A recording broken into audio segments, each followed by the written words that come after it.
Assalamualaikum warahmatullahi wabarakatuh. Kami dari kelompok 12 yang beranggotakan saya sendiri Putri Aprilia Avinda, Rahayu Fitrianingsih dan Rena Fatmala. Pada kesempatan kali ini kami akan membahas mengenal six dimension organisasi sebagai upaya meningkatkan aktivitas organisasi.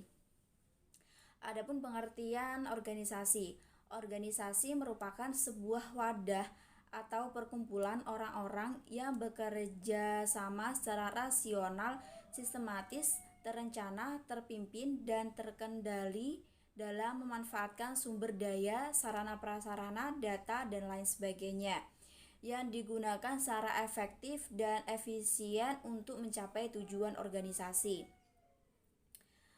Selanjutnya, organisasi dilihat dari berbagai sudut pandang.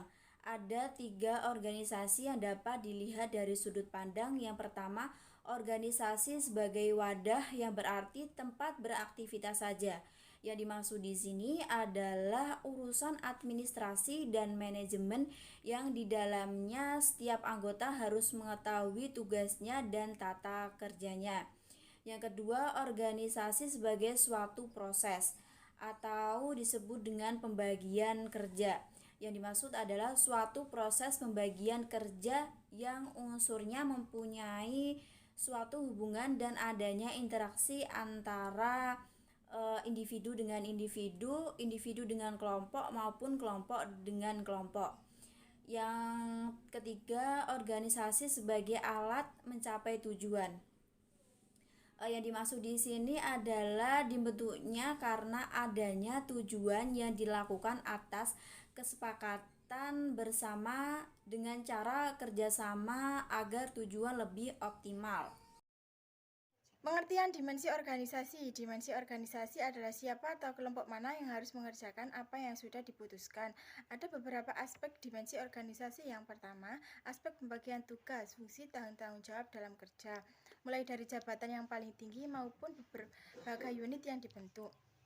Aspek ini membahas tentang apakah tepat jumlah jabatan atau unit yang dibentuk terkait dengan besarnya beban kerja dan kompleksitas pekerjaan yang ditangani. Yang kedua, aspek pihak yang mengerahkan pekerjaan tersebut harus memiliki kemampuan dan kompetensi dalam pekerjaan tersebut. Yang ketiga, aspek keseimbangan antara otoritas atau kekuasaan dengan kemampuan dalam mengerjakan tugas tersebut. Yang keempat, aspek merebaknya gejala Parkinson, di mana jumlah orang yang menangani suatu pekerjaan terus diperbesar jumlahnya, meskipun besarnya beban dan kompleksitas yang dikerjakan itu relatif tepat.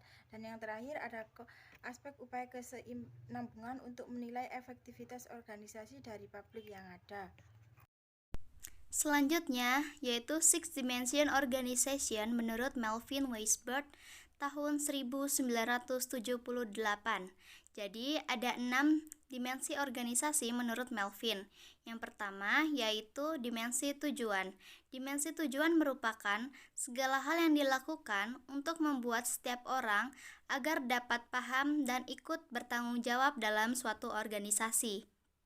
Yang kedua, dimensi struktur, yakni segala hal yang dilakukan untuk membuat struktur agar dapat dipahami oleh seluruh jajaran dalam organisasi. Yang ketiga, ada dimensi mekanisme penunjang, yakni segala hal yang diperlukan untuk membuat mekanisme agar dapat berjalan dengan baik dan mendorong pencapaian tujuan dalam suatu organisasi. Yang keempat, ada dimensi sistem ganjaran, yakni segala hal yang dibutuhkan untuk membuat individu agar dapat bekerja dengan penuh gairah atau semangat. Yang kelima, dimensi hubungan antar manusia, yakni segala hal yang dibutuhkan untuk membuat sistem komunikasi dapat berjalan dengan baik secara efektif, efisien, dan produktif. Yang terakhir ada dimensi kepemimpinan, yakni orang yang bertanggung jawab dalam mengelola keseimbangan dalam kelima dimensi tersebut agar organisasi dapat berjalan dengan efektif dan efisien. Biasanya, orang yang bertanggung jawab ini adalah pemimpin dari organisasi tersebut. Nah, sekian saja pemaparan dari kami. Semoga bermanfaat. Kurang lebihnya saya mohon maaf. Assalamualaikum warahmatullahi wabarakatuh.